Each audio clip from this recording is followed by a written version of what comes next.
Who is the real threat to peace in the region? Us. The U.S. and Israel. We made a preemptive strike last night while having peace talks. We attacked them, unprovoked. Once again, it seems like the United States' solution to the problem of terrorism is killing more people. They are not the aggressor, we are. The United States are the real terrorists. Something I've been thinking about a lot with regard to this attack is how Fidel Castro once said, "You strangle us for 40 years and then criticize us for the way that we breathe." We overthrew their democratically elected leader in a coup in 1953, and that's largely led us to where we are now. The U.S. doesn't care about democracy. It cares about control. As has been said, we have plenty of money to oppress our fellow workers around the world, but never enough to give us a decent life at home. This must end. Make no mistake, this war with Iran is a colonial war. Just like the genocide in Palestine, the blockade of Cuba, the abduction of Maduro. The purpose is to subjugate the people and kill any resistance. This didn't begin with Trump, and it's not going to end with Trump. The U.S. has been at war for 232 of the 249 years it has existed. We have heard members from both parties support intervention in Iran and in Venezuela, among other places. It shows us that it doesn't matter who's in charge. Our ruling class parties support war and fund genocide. The U.S. is the greatest threat to world peace and global stability. We are here today to show the Epstein class that we will not be silent. We will not stand by for these unprovoked attacks. We will not stand for more U.S. aggression. That's right. Down with U.S. imperialism. Down with U.S. Down with U.S. imperialism. imperialism. Down with U.S. imperialism. Down with U.S. imperialism. Down with U.S. imperialism. Hello, and welcome to another episode of Gimme a Break, the podcast of the Just Break Already Caucus in the DSA. I'm your host, Lital, here with Edward. Hello. The audio you heard at the beginning is from a speech from Brittany Kubicek that she gave at a protest in Providence, Rhode Island at the outset of the U.S. attack on Iran. The speech was clear in standing with Iran against U.S. imperialism. It was also clear in placing the responsibility for the war, as well as the attacks on Cuba, the abduction of Maduro, and other U.S. crimes at the feet of both Democratic and Republican parties. Brittany gave this speech shortly after launching her independent socialist campaign for the General Assembly of House District 5 in Rhode Island. She is part of Rhode Island DSA and is, I believe, the only DSA campaign that's truly independent and not Democratic Party, and that's being run in opposition to both parties of American capitalism. Her campaign website says that to, quote, fight back, the working class needs its own movement, its own party, and its own elected representatives. Of course, this message is what the Just Break Already Caucus fights for all across the country, for a clean break with the hated Democratic Party as the basis for building a genuine socialist alternative that working people so desperately need. For many decades, the left has mostly been an echo chamber for Democratic Party liberalism. And this is a big reason why the left is so small and divided today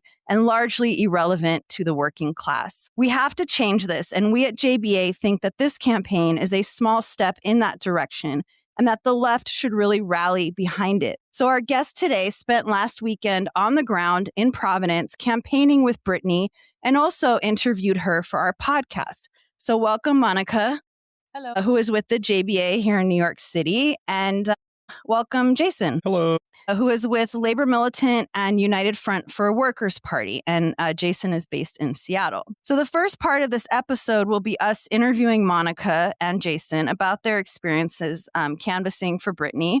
And the second part will be the interview that they did with Brittany in Providence. So just to start, Jason, if you want to let us know a little bit about what your group is. I'm a member of Labor Militant and United Front for a Workers' Party. And United Front for a Workers' Party, we've been organizing in Seattle and have had some members go out to Indiana. And I just got back from Rhode Island supporting various independent socialist campaigns around the country. And here in Seattle as well, we have an independent socialist, Shama Sawant, running for Congress. We were in Indiana because there's a Socialist Party of Indiana that just launched and is running some independent socialists, and also a member of DSA fighting for break from the Democrats, both in the DSA, like JBA is, but also like, broader than just the DSA. Because I think people are sick and tired of the Democrats and also the Republicans, and we're seeing those cracks show. We need to get organized amongst working class people who also are fed up with this and find these concrete issues to fight around. And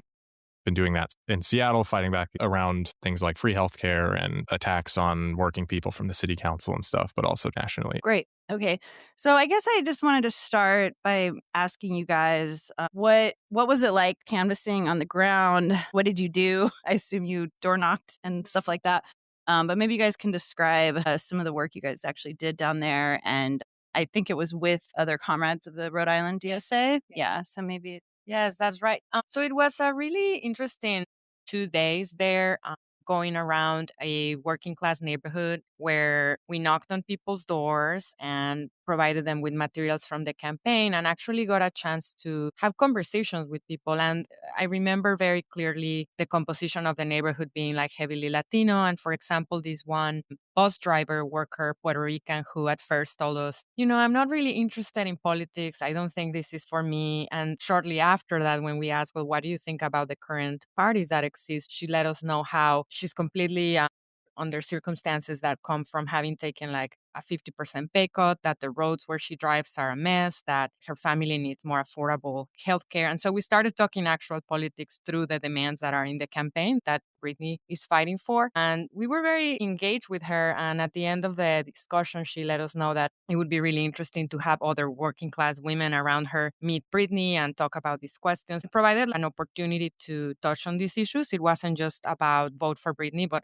getting to listen to the opinions of some of these workers that know that Rhode Island is one of the most expensive, if not the most expensive city to live in, to rent. And yeah, like other youth that we ran into, we're also talking about how concerned they are against the attacks on LGBTQ people and how could we fight back. And these open real conversations on what are the issues that people are thinking the Democrats and the Republicans are not going to come with answers.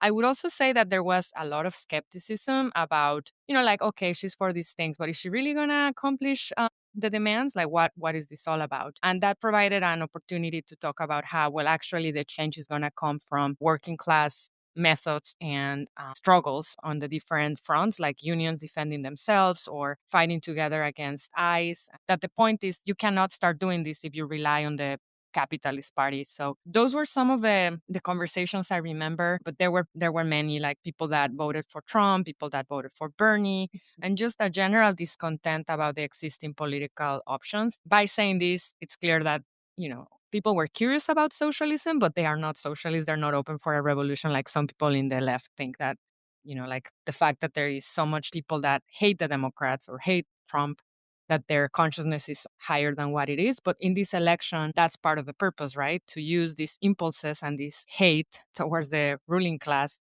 and channel it in building a workers' party and starting with class independence. So I don't know, Jason, if you also had, because we weren't together, we were knocking doors, different teams. So if you want to talk a little bit about what you encountered. I think it was a lot of similar mood to what you described. Basically, everybody we actually got to have a conversation with was totally in agreement that the Democrats and the Republicans are not fighting for working people. And like in Rhode Island, it's a state that's up and down run by Democrats. Washington is the same way. And it was very interesting to see the dynamic that I've experienced a lot door knocking and canvassing in Seattle, the mood around the Democratic Party, specifically like the anger towards that is reflected the same way in Providence. And it was the same way in Indiana, and just points to me towards that people are like itching for something else.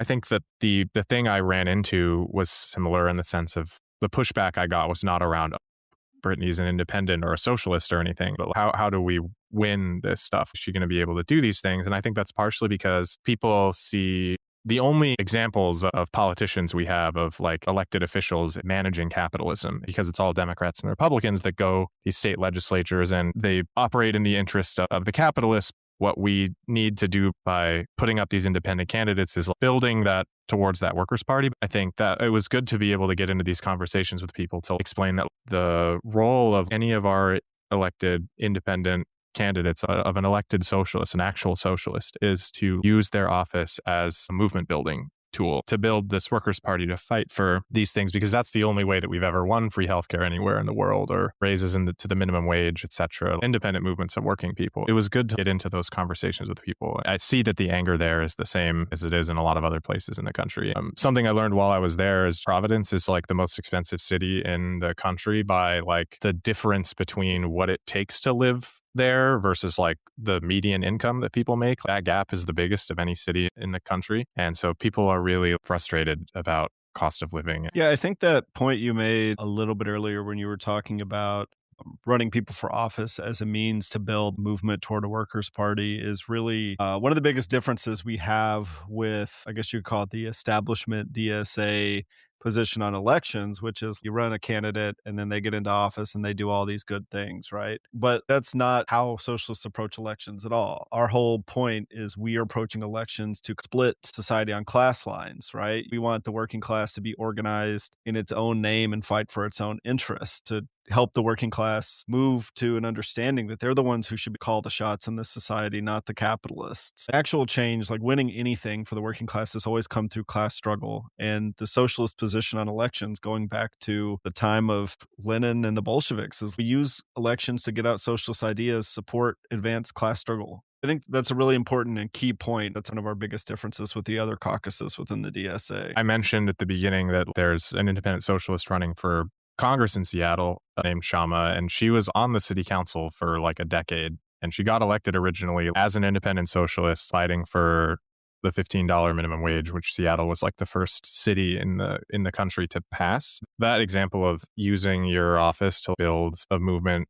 There was Energy 415 in Seattle at the time. There were fast food workers walking out of the job. And I see that as an example of the way that socialists should be using their office. And this is the strategy that is going to win. And I talked to some people at the doors about that, using that example of Seattle, of some of the victories that she won with her council office. And that's the thing that we need. That's the thing that's missing. When you continue to run Democrats over and over again, you get people who are not only like selling out to the Democratic Party, but it's also just like, because the Democratic Party is a capitalist party, etc. It's also like, you were saying the difference between the establishment, DSA, and us is this strategy of what do you actually use your office for if you get elected? Like, we're not just trying to elect like a majority of socialists or whatever so that one day we can have a vote where we vote for free healthcare. Like one day there's enough DSA electeds in Congress that can vote for Medicare for all. We're not just sending people to Congress to take votes and that's it. Like, or to any elected position as socialists. That's not the responsibility. And if that's the way that you see it as somebody who's running for office, independent or otherwise, you will sell out. Mm-hmm. Yeah, I think that for Marxists, Edward spoke to this and Jason did some too, but what is our purpose in running elections is not to like sell a bag of goods. Like I'm going to get elected and you're going to get all this good stuff, but actually say that in order to actually advance the needs of the working class, of Black people, of immigrants, of Latinos, of women, of LGBTQ, you have to actually struggle against the capitalists and against the Democrats. And I think that's a really counter way of looking at elections than how the DSA majority looks at it. I always thought it was funny. A lot of people in the DSA love to quote Rosa Luxemburg. One of her finest quotes was really a polemic against the DSA's electoral reformism.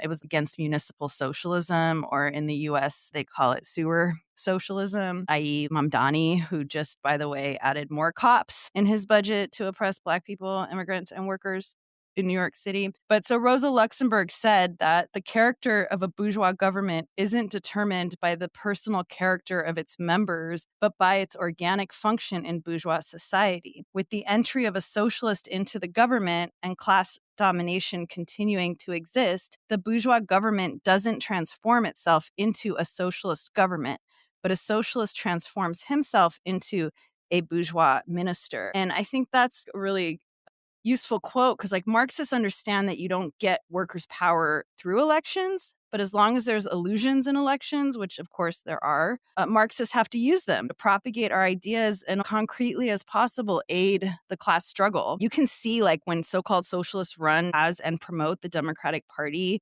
it literally like puts struggle back. Brittany's campaign, it's really running on a basis that is against the interests of the capitalists and for the interests of the working people. I think that's why it's kind of exceptional right now in the DSA. You get a lot of, it's not the time for these campaigns. I think like from your guys' stories about talking to people, I don't think it's a question that people don't want these things or aren't open to them. It's the question of how much people see this as something that is possible. I think like for that, the left has a lot of responsibility, because if the left united behind these campaigns and actually pushed them, then that would actually give them a lot more momentum. And then you would get more votes, and then you would see that in the results that this is something that, you know, people are hungry for. But right now it's on a very small level. Did you have a sense of how much like working class support, like unions, or maybe it's on the level of individual union activists that are supporting Brittany? Or is that maybe like an area that maybe needs more conscious attention to try to get more of that? Because her opponent is a Democrat, I believe, right?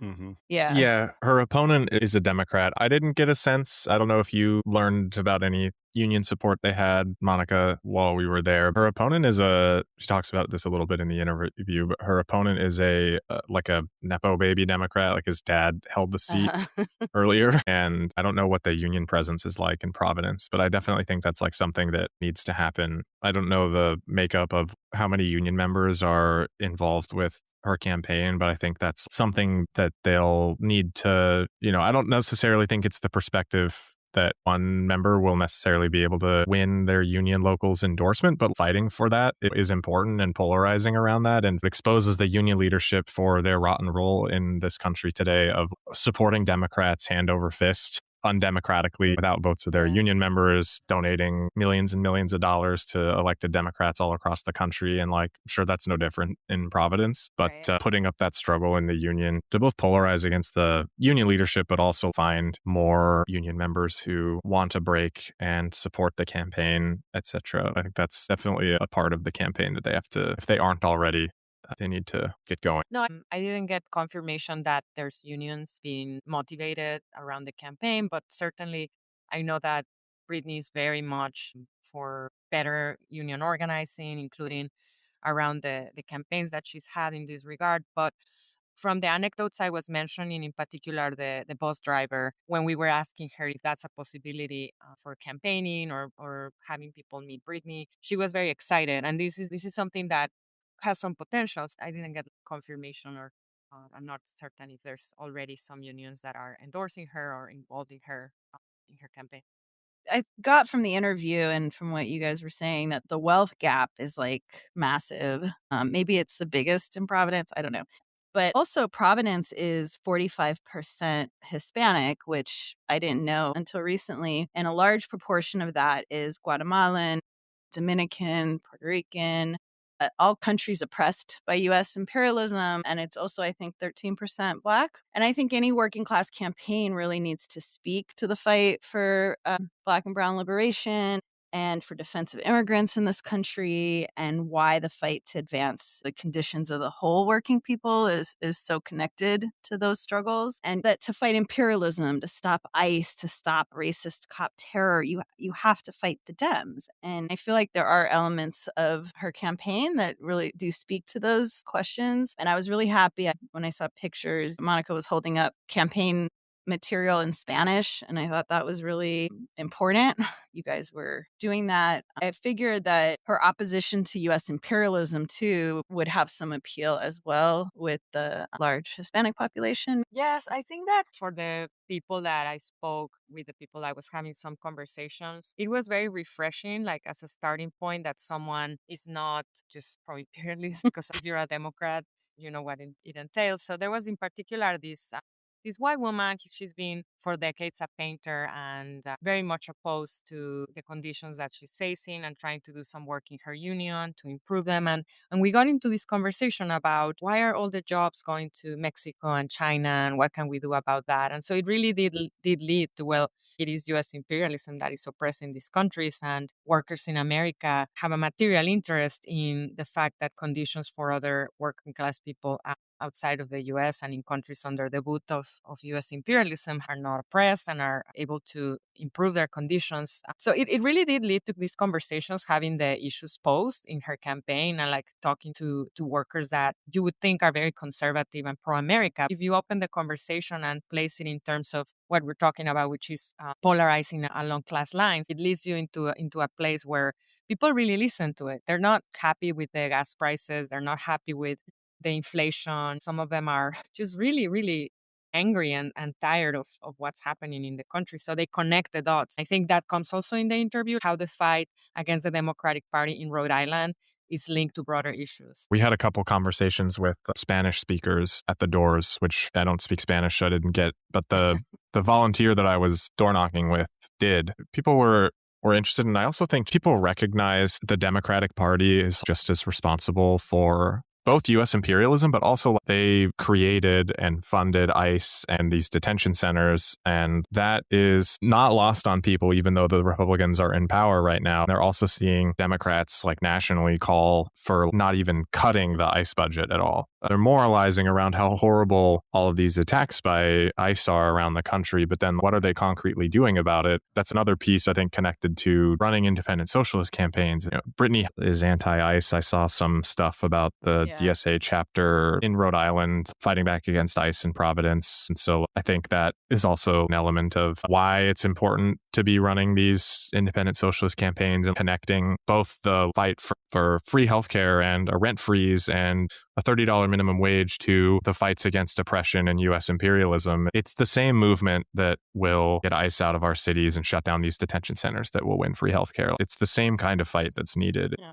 Unless those struggles are connected, there's really no way forward. All of the campaigns that we've seen, I think Brittany's campaign is really strong in terms of being really clear about why you need to oppose the Democratic Party. You see all these other candidates DSA endorses, and of course, they might be against the Democratic establishment or maybe not. In the case of the guy they endorsed in California, you get into these individual conversations with DSAers and it's sort of the same deal, right? Oh yeah, we're against the Democrats, we're our own thing, but reality is they aren't. This Brittany campaign stands out among every DSA campaign that's being run right now because it's like, no, I'm against the Democrats, I'm against the Republicans. And it's interesting that National DSA did endorse Brittany, which you look at all the other endorsements, and you have the poster child for the Democratic Party, AOC, you've got Steyer out in California. So it's interesting. I don't know. Why do you guys think National DSA endorsed the Brittany campaign? I don't know 100%, but it seems to me that the whole Rhode Island DSA fully behind breaking from the Democrats. They have that in writing. The chapter is not allowed to endorse Democrats, work with Democrats. And my sense from talking about the national endorsement was that the chapter is fully committed to this. And I think not endorsing is like, well, you might lose a chapter of DSA. But that's the sort of logical conclusion of this to me is like you create more polarization against the majority in DSA by not providing this paper endorsement. But I think what's hidden under the surface of that endorsement to me is the fact that it's basically just a paper endorsement, as far as I can tell. They're not providing any kind of like full-time organizers, national resources of any kind to the Brittany campaign, which you counterpose that to all of the resources and energy they put into all these Democrats around the country. The Seattle chapter has endorsed a Democrat for State House that they're going very all out for, like weekly canvassing shifts, training people to be field leads and stuff like that. And at the same time they endorsed that Democrat, the Seattle DSA refused to have debate on endorsing Sharma, who is also a DSA member, but is running as an independent socialist. And some of the discussion revolved around DSA doesn't want to do paper endorsements, and we don't want to put the resources into supporting Sharma because her election is going to be really hard or something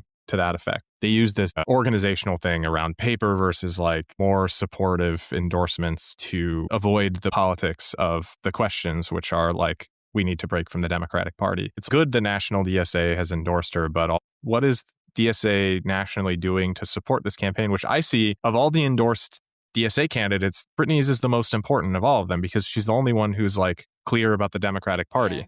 Yeah, I think it also gives the national leadership a little like more cred or cover that it's not true that they only endorse Democrats, because look, and it doesn't really pose like much of a threat to them or their overall strategy of support to Democrats. Is there anything else you guys wanted to add? Yeah, I think just as a very brief conclusion, I would say that campaigning and doing the work that they're doing, which is a lot of work and is really well organized, and it was a pleasure working with everybody, points also to the need to create this united front for those of us that are for a clean break. Yeah, I totally agree. So I think this was a really good way of introducing the interview that you guys did with Brittany. Thank you so much for joining us today. I would encourage DSAers all over the country to help Brittany's campaign in any way you can if you support making a real fight for class independence. Okay, so without further ado, now we're going to play the interview that Jason and Monica did with Brittany Kubicek. Hi, Brittany. My name is Monica. I'm here to ask you a few questions on behalf of Just Break Already Caucus, part of the DSA for a clean break. Congratulations on your campaign. We were canvassing today and we plan to do that tomorrow. So that's very exciting to be part of the campaign. The questions I want to ask you have to do with informing our audience. This is our podcast, Gimme a Break.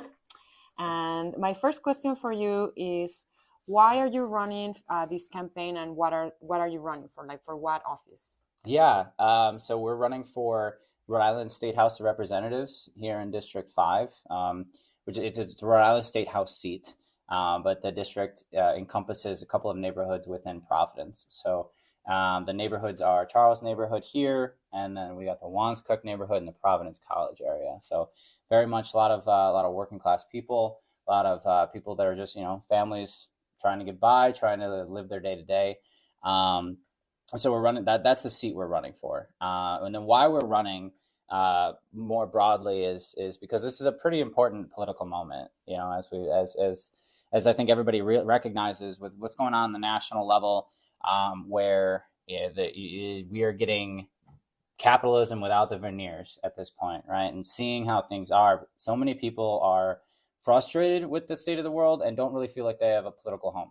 A lot of people are looking for something else, looking for something different. And we believe that this is a perfect time, perfect opportunity to be able to push something harder, to be able to use in the true Eugene Debs sense of it, right? Be able to run as open socialists and not be afraid of using like explicitly socialist language and fighting for labor rights, fighting for the working class, fighting for the right to, unionize and strike. So that's overall like why we're doing this campaign and what the point is. Some other little context too. Providence City Council is also like fairly progressive, as we were talking about a little bit earlier. So we had like considered running for different seats, right? There's state senate, there's city council, there's all sorts of stuff we could have run for. Congress, right? Don't really have the chops to run for Congress yet. As a chapter up in here, but city council and state rep, it's really interesting because the size of the area is fairly similar. The amount of votes that you need is fairly similar between the two. It is slightly more votes that are needed for a state rep seat, but in terms of like the geographic area that you have to cover to be able to get to that win number that you need, it's pretty comparable for a seat that has a little bit more power and you can do a little bit more with, a little bit more of a mouthpiece. So that's why this seat specifically. Thanks. So what are the main demands in your campaign that you can tell us more about? Yeah, on a broad level, what we're fighting for is housing, healthcare, energy, infrastructure improvements, as well as power in the workplace. Now, what do we mean by when we say housing? The main thing we're fighting for with regard to housing is we want to see a statewide rent freeze. In this city, Providence has quickly become the least affordable city in the country in terms of like affordability metric of what it takes to make an income in order to live here versus what the average income is. That gap is the largest in the country. Most apartments are going for a one bedroom close to $2,000. If you've got a family and you're renting and you need a place with a couple 2-3 bedrooms, like that's $2,500, $3,000, $2,500 probably if you're lucky. So we want to see a statewide rent freeze, which is further pushing the envelope, which is on something that is already kind of happening in this city, which is a rent stabilization ordinance that they're working on at the city council. What that would do is cap rent increases at 4% year over year with some caveats, but largely cap rent increases at 4% year over year. And that's seeing a lot of fight from the landlord class in the city. As well as, there's so many organizations and so many people in this community that have been working for like almost 10 years on this. And it's like, yeah, it is still hasn't gone through. So we're like, we're fighting for something hard, pushing for something more, right? Seeing an actual rent freeze and stop the rents from going up for a minimum of 2 years. We also want to see the funding for affordable publicly owned housing, right? To be able to increase supply and then drive down cost of rent for everybody. Healthcare, this one's pretty boilerplate for what I think most of us are looking for. Quality care that's free at the point of service, single payer system paid for by a progressive tax rate. With regard to energy and infrastructure, so our energy in Rhode Island, we import a lot of our energy. So a lot of people see really high distribution costs and transmission costs. The company that provides a lot of the electricity for most people in Rhode Island and in Providence is a company called Rhode Island Energy, and that is a complete misnomer on purpose. Rhode Island Energy is not at all Rhode Island. It is owned by a corporation out in Pennsylvania Power and Lighting out of Allentown, PA, whose concerns are what? Their shareholders, their bottom line, right? So we've seen people talk to people that are paying $300, $400, $500, $600 to keep their houses warm in the winter, keep the lights on and stuff, and that's just absolutely unacceptable. So we want to see a public utility. We want to see a public takeover of our energy grid. So we're actually investing in ourselves rather than just padding the wallets of some stockholders. And then with regard to infrastructure, we are also ranked pretty high every year on the roads being the worst in the country. The state's literally falling apart. A couple of weeks ago, a section of an overpass over the train tracks fell onto the train tracks in Cranston, which is the city just south of Providence, and it shut down this entire corridor for a couple of days while they cleared that. What is it now? Almost 3 years ago at this point? I think it's 3 years. The Washington Bridge, which connects Rhode Island, there's a lot of islands, there's a lot of rivers, there's a lot of water. The Washington Bridge connects like two parts of the state. It connects East Providence to Providence, and then just Providence in general to that part of the state. And a couple of years ago, that bridge failed. We're lucky that it didn't collapse, and it was due to poor maintenance by the contractors that we pay to maintain these bridges and take care of them. So we want to see investment in that infrastructure, kind of that sewer socialism type idea, as well as the last thing I have is we had austerity politics in the last couple of years where we've cut funding for our Rhode Island Public Transportation Authority and cut a lot of bus routes to pay for budget deficits. So we want to see that funding fully restored, and we want to see the expansion and improvement on our public transit network in general as well. What do you think makes you different as an independent candidate for, say, the Democratic Party?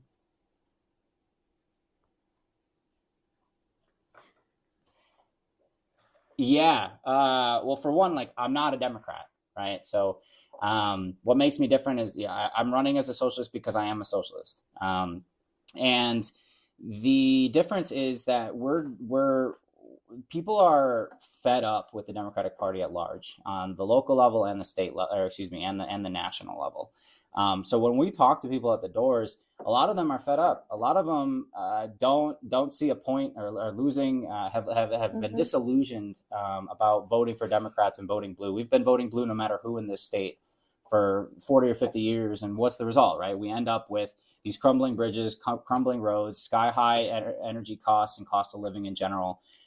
So people are just fed up with it. And when we are running this independent campaign, we don't have to defend being a good Democrat at the doors. We can agree with people and see you're fed up with things. So am I. So are we. That's why we're trying to push something that's actually fighting for working people, rather than respecting the establishment, respecting the leadership within the state Democratic Party. We don't have to kowtow to that leadership, right?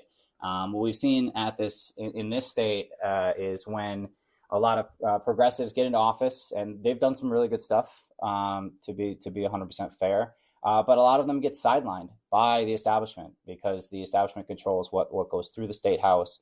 The Speaker of the House in the state is incredibly powerful. So that's what makes us different, is that we see that the change isn't going to come through the Democratic Party at the local level, at the state level, at the national level. And people are ready for something different. And we're trying to build the foundation to be able to get to a point where we are able to build a party that actually represents the working class. That sounds great. How do you think that you will achieve your platform once you're in office? Like, what would be your idea of how that would happen? Yeah, it would definitely have to be an inside-outside game and approach. Like I was just saying, with the way that the state works with the establishment and the leadership of the party, especially the Speaker of the House, having so much power, I'm under no disillusion that it's going to be easy to pass some of these things. Like, a lot of these things we're asking for a lot, right? Something I forgot to mention a second ago when you asked what we were running for and what our demands are is we want to see a $30 minimum wage, and we want to see stronger labor rights so that people can organize their workplaces easier, so that people can go on strike against, the exploitation that they see. But because of the way that the state works, we understand that it's going to be really hard to get some of this stuff through. That's where the outside game comes in. Every change that we've ever seen happen in our country, in the world, has not just been through voting and not just been through politicians passing good policy, right? Like, we got the civil rights movement, we got civil rights. However, many issues there may be, and what Trump's doing right now is another story. But we got those not because the politicians were like the ones championing them, because people outside the system got together in a mass movement and fought against it. Right? We got labor rights for the same reason. We got labor rights because of people literally giving their blood, sweat, and tears to being able to have the 8-hour workday, to being able to have the stuff we take for granted now. So how do we achieve this? It's got to be a movement. It's got to be normal people coming together and understand and being engaged politically. And in running as an independent and not being part of that, the Democratic Party, we hope to be able to show people that, like, they do have a voice and they can be part of this and be heard, and be able to build something larger that will actually achieve these goals. Thank you so much. I am also here joined by Jason from Labor Militant, and he has a few questions to ask. I'm with Labor Militant and also an organization out in Seattle called United Front for a Workers' Party. And like, we have been, supporting a bunch of these independent socialist campaigns like around the country, including in Seattle and New York and California and these other places. I guess, and I had a couple questions. Yeah, I was curious, are you running against a Democrat? Are you running against a Republican? Tell us a little bit about your opponent and like what their record is and why what you're putting forward is different, etc. Yeah, no, that's a good question, and this segues well from what you were asking. So our opponent is a Democrat, and he's very much part of that establishment in this state. The way Rhode Island works and has worked for a very long time is it's about who you know. Everybody knows somebody who knows somebody who knows somebody, right? And my opponent, Anthony DeSimone, he's an establishment Democrat whose father held the same seat for like 20 years, I want to say, before him, from I believe the late 90s till he got voted out in 2016 by a progressive challenger, right? Which is another thing why we're running for this seat, is because it's a very vulnerable one, and it's been done before, right? With somebody coming in, talking about and pushing for something for working people, showing them an alternative, showing them something different, because so many people in the state have never had the option, right? It's either you vote for a Democrat or you don't vote, right? Trying to think if there's anything else pertinent about. Does that answer your question? Was there more to it? Yeah, I mean, do you like anything maybe about has he supported policies that have hurt working people or whatnot? Like, yeah. I was also curious if you have. Well, the big one for me, and I have some other ones that I could get into as well, but the big one for me is last year, the city was facing a budget deficit, right? So the mayor of Providence wanted to raise property taxes by, I think he was shooting for 7.5%. But in order to do that, the state has a cap on how much you can raise property taxes year over year at 4%. So in order to raise them more than that, they have to get legislative approval for it. So the mayor went to the state house to get approval to be able to raise the rates, the property tax rates, and the current incumbent voted in favor of allowing those increases. The city council did, negotiate. They did bring it down. It wasn't a 7.5% increase. I think they were able to get them down to like 5.9% or something like that. But that was only possible in part because of the current representative in this district voting in favor of that, which hurts just a lot of working people, right? Yeah. Property taxes really hurt working people with like inflation already going crazy and interest rates, and anybody who's managed to scrape together to buy a home, just making it more likely for them to get foreclosed on and stuff. So yeah. I also wanted to ask, you talked already a bit about like the fact that you're running as an independent socialist. Do you think that we, need a new, like a workers' party, a socialist party in this country, I guess is part of the question. And then like, if so, like, how do you think we build that? And how is your campaign connected to that fight? Yeah. Like we were saying earlier, this is a big political moment. People are hungry for something different. People want to see something else. Yeah. And they feel completely disillusioned and not represented by neither the Republican or Democratic Party. So the reason, like for an independent, for me, I was raised, in a very conservative background, right? My family's, my parents are still fairly conservative, but as I've grown up and I've gotten to the point where I'm at now in politics, where I'm running openly as a socialist, which if you were to tell me that 10 years ago, you'd say you're crazy. But it's interesting how life experiences and stuff, the way that you progress through life and seeing these contradictions of this capitalist system really change your mind. Right. So being able to connect with people who are conservative, which in my experience just means that they don't trust the establishment. They don't trust the status quo. They don't want things to be the same as they are. And like back when what we saw back in 2016 with Bernie and Trump is like you had a lot of people that were going to vote for Bernie end up voting for Trump. Why? Right. Because they were offering something different. At least Trump had that going for him. Right. He was calling out that, yeah, your stuff costs a lot. Yeah, there is corruption in the government. Yeah, like this is bad. Obviously, he was lying about all of it, what he was going to do about it. But people like saw the difference. So it's not a coincidence why people either voted for Bernie or voted for him. And me personally, I don't believe change will come through the Democratic Party just on the nature of what it is. It's funded by corporations. It's funded by a lot of wealthy donations, and it's impossible to separate that from the party itself. Right. And whether, a lot of people think, are in the clean or the dirty bright camp, either way, like most of us think at some point there's going to be a party that is needed to actually represent working people.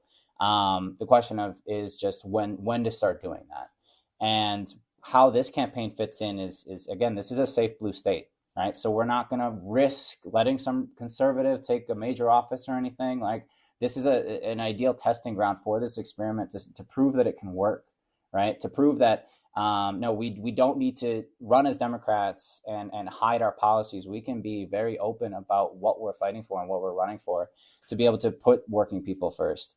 Sorry, I'm getting off on a bit of a tangent. Can you remind me, what was the second half of your question? Yeah, it was like, how do we build that? Like, how do we build a new party in this country? And like, how does your campaign like tie into that like building that and fighting for that, I guess? Yeah, exactly. Okay. Showing that it's possible to do this.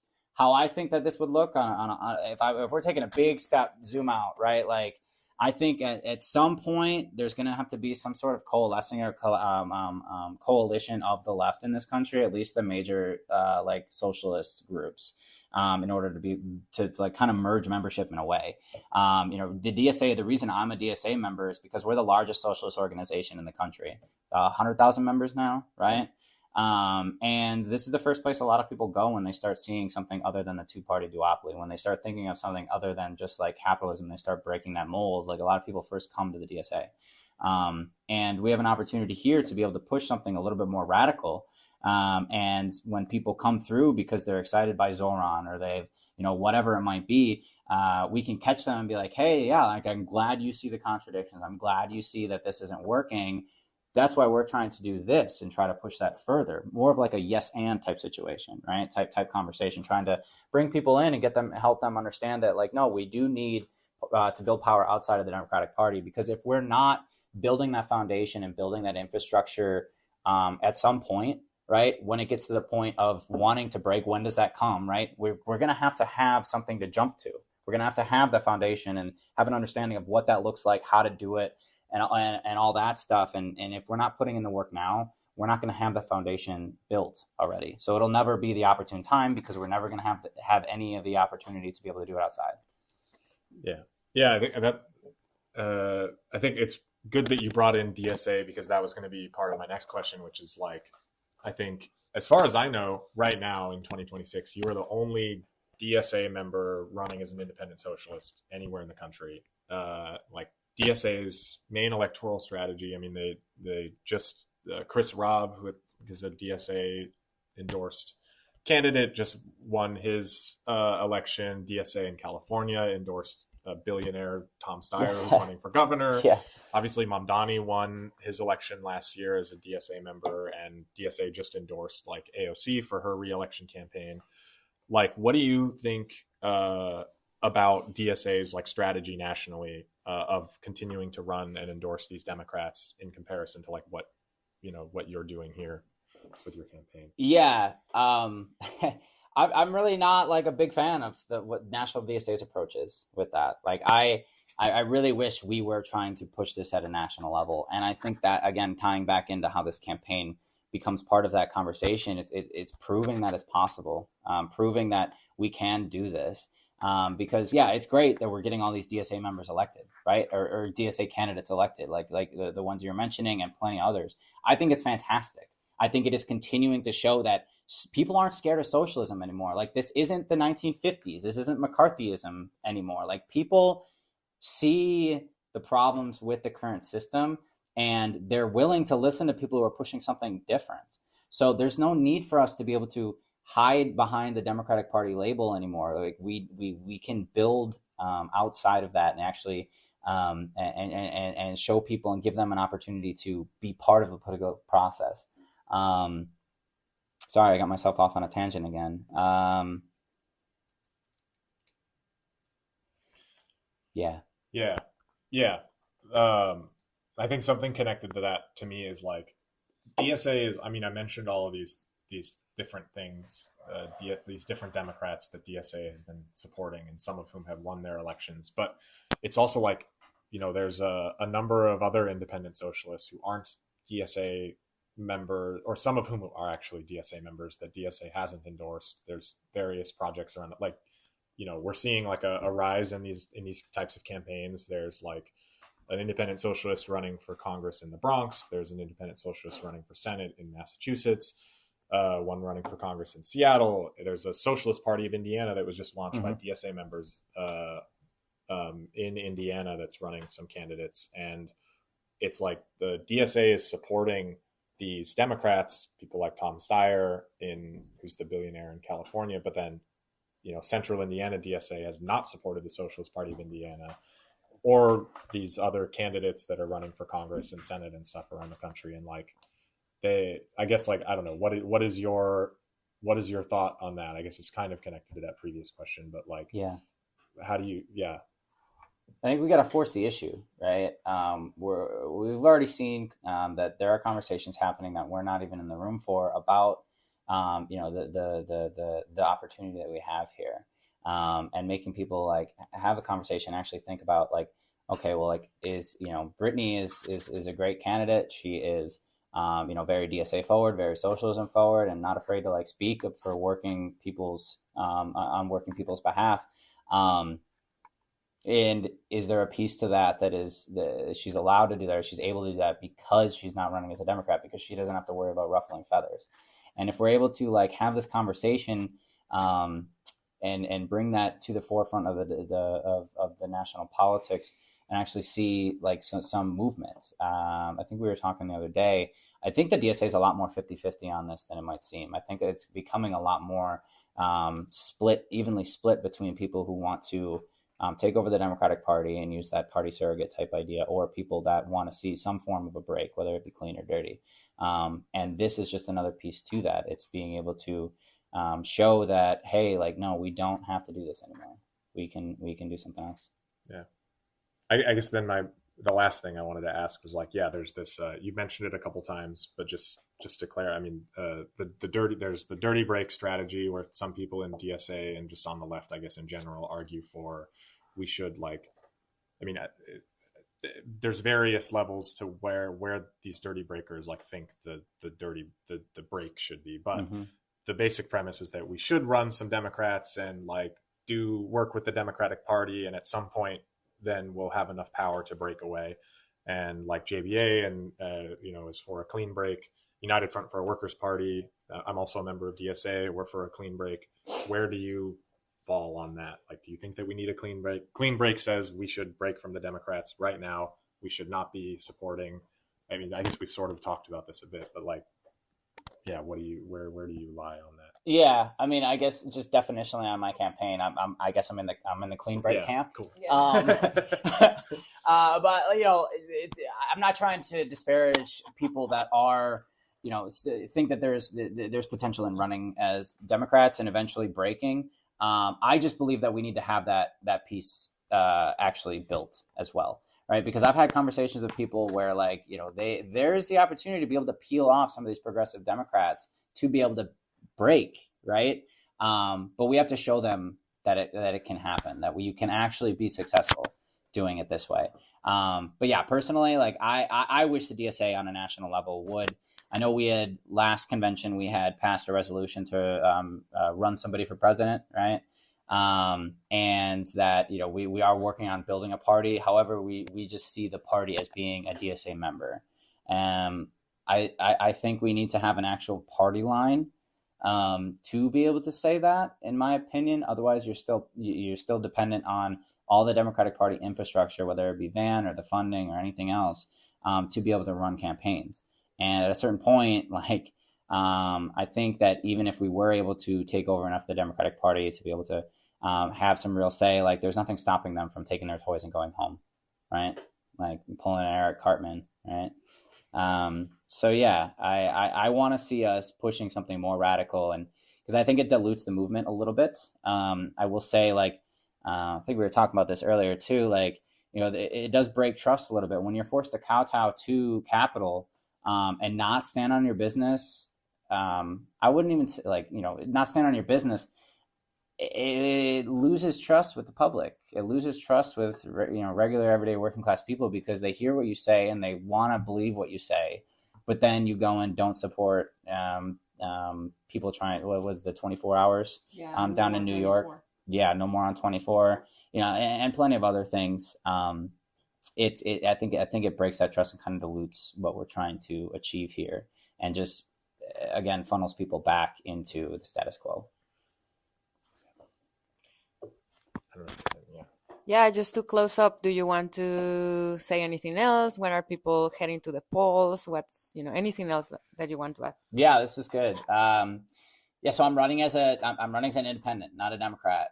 So we don't have to run. Our finish line isn't the primary in September, which has been absolutely an absolute godsend. It's given us we have a longer runway. We have an extra 2 months compared to what most campaigns are doing. Which makes it really nice in terms of time, in terms of being able to reach people, in terms of our messaging, right? Like, even if there was somebody that ran against our current opponent in the primary and won, like, our message still doesn't change. Like, we're challenging the establishment, we're challenging the Democratic Party. So we're able to just continue pushing that and have plenty of time to get there. So we'll be in the general election on November 3rd. Brittany Kubicek for District 5 here in Rhode Island. My website is www.brittanyforri.com. It's got more of the policies on there. I know I kind of talk fast, so when we were going through the actual platform and demands, I know we went through that pretty quick, but it's got all them on there for being able to look a little bit more into. Plenty of other stuff on there as well. Let's see, what else? I've got 2 cats. I've got 2 beautiful cats. I got Lily. Lily and Holly. I don't know where Holly went. She's somewhere around here.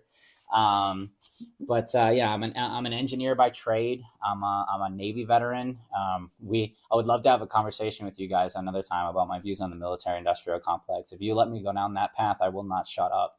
But that was radicalizing for me, right? Like I did, in a nutshell, like I had truly believed the lie that we were told of like defending freedom and democracy around the world, and then to be part of that machine and then get out and kind of, become radicalized through corporate America and just the experience in the military, and realize that like, it's like that, like, what was that? It was like a College Humor video or whatever with the two, are we the baddies? Like, are we the, like, to realize that like you were part of that machine. Like, it made me so mad. And that's, again, to circle back to your original question about like, what and why are we running?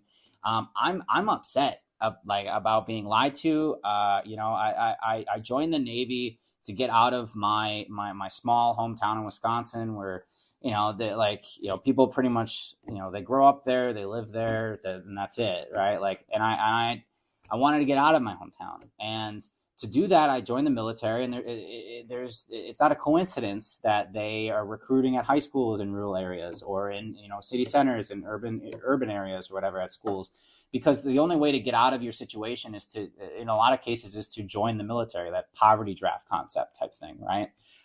So joining the military to escape, my oppression and exploitation, just to be part of the machine that does that around the world, is infuriating.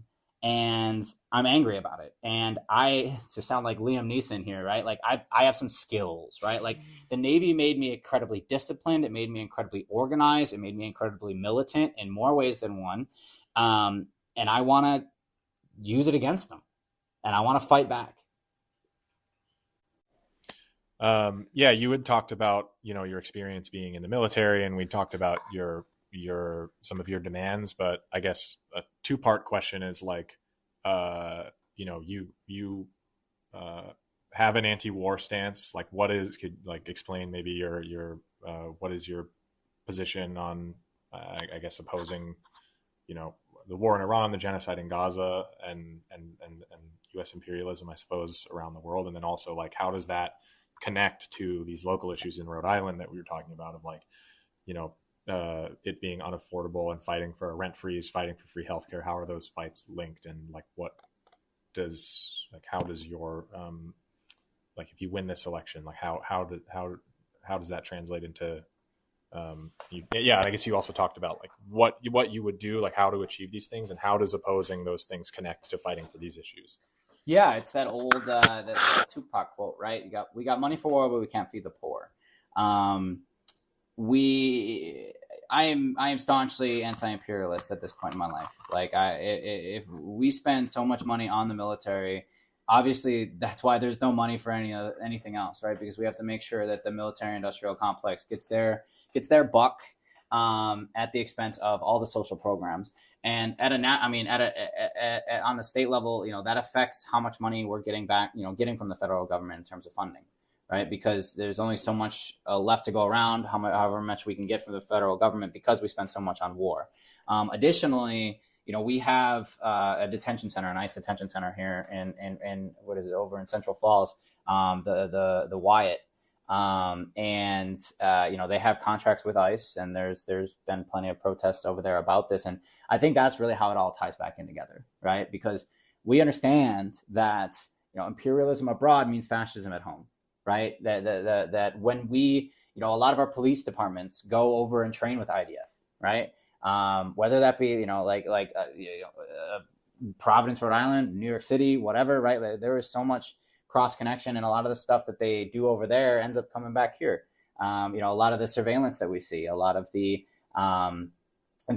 violence that we see, and the tactics that they have. Like, I saw that the Warwick Police Department, another city just south of Providence, is starting to use drones as like first responders, right? So like when there's a call made, a 911 call for police or whatever, they send up a drone and they go, right? Again, it's like, what are we, like, we have all this money for all this high-tech military surveillance and software. Like, if your music is too loud, there are sound cameras that'll send you a ticket in the mail, right? But then a really awful thing happened earlier this year over on the Brown University campus, right? And they couldn't find the guy for a week, right? So like, we're paying for all this surveillance, we're paying all this money to oppress ourselves under the guise of safety. And then when we actually need to be kept safe, they can't keep us safe, right? It doesn't make any sense. And if we continue down this path where we're spending all this money on the military, like, we need to bring that money back here, right? If we stop spending, like, we have 800 military bases around the world. Like, that money could very much be used here.